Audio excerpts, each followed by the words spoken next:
নমস্কাৰ, মই অপূৰ্ব আপোনাক সকলোকে স্বাগতম জনাইছোঁ। পুৱাৰ সম্ভাষণ জনাই আৰম্ভ কৰিবলৈ লৈছোঁ আজিৰ দিনটোৰ ৰাশিফল। আজি হ'ল 25 এপ্ৰিল 2024 বৃহস্পতিবাৰ। অসমীয়া লেখাৰ আজি বহাগৰ 12 দিন। আজি সূৰ্যোদয় 4:54 আৰু সূৰ্যাস্ত হ'ব 5:44। আজি তিথি কৃষ্ণা প্ৰতিপদ, নক্ষত্ৰ আজি বিশাখা। আৰু কোনো যদি শিশুৰ জন্ম হয় তেওঁৰ ৰাশি হ'ব তুলা ৰাশি। আনহাতে আদ্য ঋতু হ'লে আজি পূৰ্ধনিয়া বৈশ্যাযোগ। নমস্কাৰ, সকলোকে পুনৰবাৰ অনুৰোধ জনাওঁ, যদি আপোনালোকে মোৰ এই ভিডিঅ' চাই আছে ফেচবুকত তেনেহ'লে ফেচবুক পেজটো ফ'ল' কৰিব, আৰু যদি ইউটিউবত চাইছে তেনেহ'লে চেনেলটো ছাবস্ক্ৰাইব কৰি ৰাখিব, যাতে এষ্ট্ৰলজি সম্পৰ্কীয় বিভিন্ন খা খবৰ আপোনালোকে এই ভিডিঅ'টো অৰ্থাৎ এই চেনেলৰ জৰিয়তে পাই থাকে। আৰু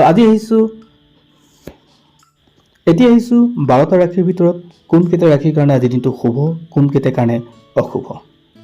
আৰু প্ৰথম ৰাশি মেঘ ৰাশিৰ বিষয়ে জনাবলৈ লৈছোঁ। যদি আপোনাৰ মেঘ ৰাশি তেনেহ'লে আজিৰ দিনটো আপোনাৰ কাৰণে পজিটিভ অৰ্থাৎ ভাল দিন।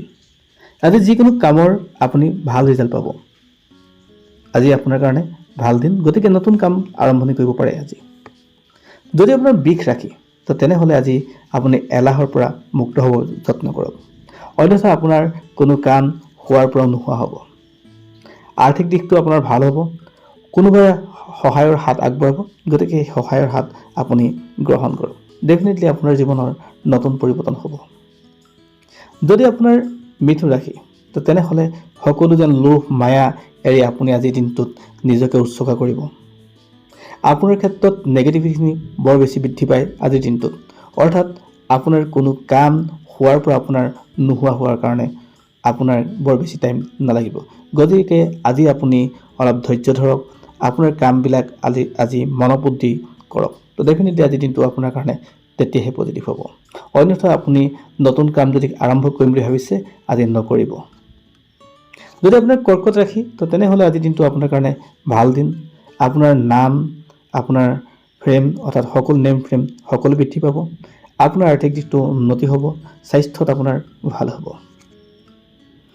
যদি আপোনাৰ সিংহ ৰাশি তো তেনেহ'লে আপুনি কিছু কাম ত্যাগ কৰাই ভাল হ'ব, অন্যথা আপুনি লোকচান হ'ব, অৰ্থাৎ আপোনাৰ লাভতকৈ লোকচান হ'ব। কোনো শুভ কাম আজি আপুনি আৰম্ভণি নকৰাই ভাল হ'ব।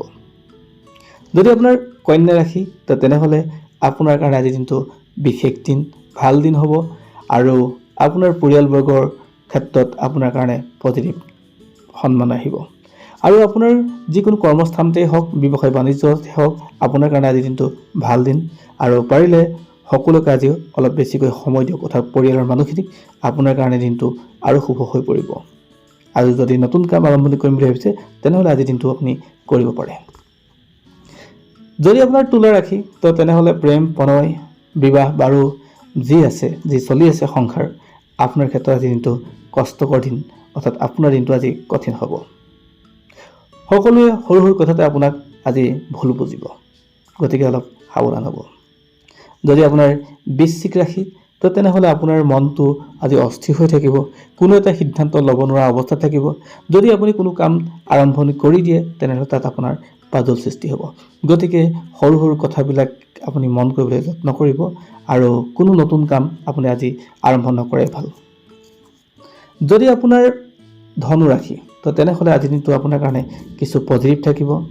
আপুনি মহিলাৰ পৰা সহায় পাব, আৰু এনেকুৱা পৰিৱেশত আপুনি কেতিয়াও কাম নকৰিব যদি আপোনাৰ ক্ষেত্ৰত আৰ্থিক দিশটোত বা বেংকিঙৰ ক্ষেত্ৰত যদি কাম কৰিবলৈ আছে, আন কোনোবাই যদি আপোনাক টকা পইচা বিচাৰে তো তেনেহ'লে আপুনি সেই লেনদেনবিলাক বন্ধ কৰি দিয়ক। আৰু আজিৰ তাৰিখত আপোনাৰ ক্ষেত্ৰত কিছু অলপ সাৱধান হোৱাটো দৰকাৰ। যদি আপোনাৰ মকৰ ৰাশি হয় তো তেনেহ'লে আজিৰ দিনটো আপোনাৰ কাৰণে পজিটিভ দিন, অৰ্থাৎ ভাল দিন, গতিকে আজি নতুন কাম আৰম্ভণি কৰিব পাৰে। আৰু যদি আপোনাৰ মীন ৰাশি হয় তো তেনেহ'লে আপোনাৰ ক্ষেত্ৰত সংসাৰত সমস্যাৰ সৃষ্টি হ'ব, বন্ধুবৰ্গৰ পৰা সমস্যাৰ সৃষ্টি হ'ব। আজি অলপ সাৱধান হ'লে ভাল হ'ব, আৰু আৰ্থিক দিশটো অলপ আপুনি ভালদৰে চাই চিতি ব্যৱস্থা কৰিব, অৰ্থাৎ অন্যথা কোনো মানুহে আপোনাৰ পৰা পইচা ধাৰলৈ নি ঘূৰাই দিব পাৰে। এয়া আছিল আজি দিনটোৰ ৰাশিফল। যাৰ যাৰ শুভ বুলি ক'লোঁ তেওঁলোকে শুভ কাম কৰিব, বা যিবিলাকৰ অশুভ বুলি ক'লোঁ তেওঁলোকে কোনো নতুন কাম আজি আৰম্ভণি নকৰিব। ধন্যবাদ।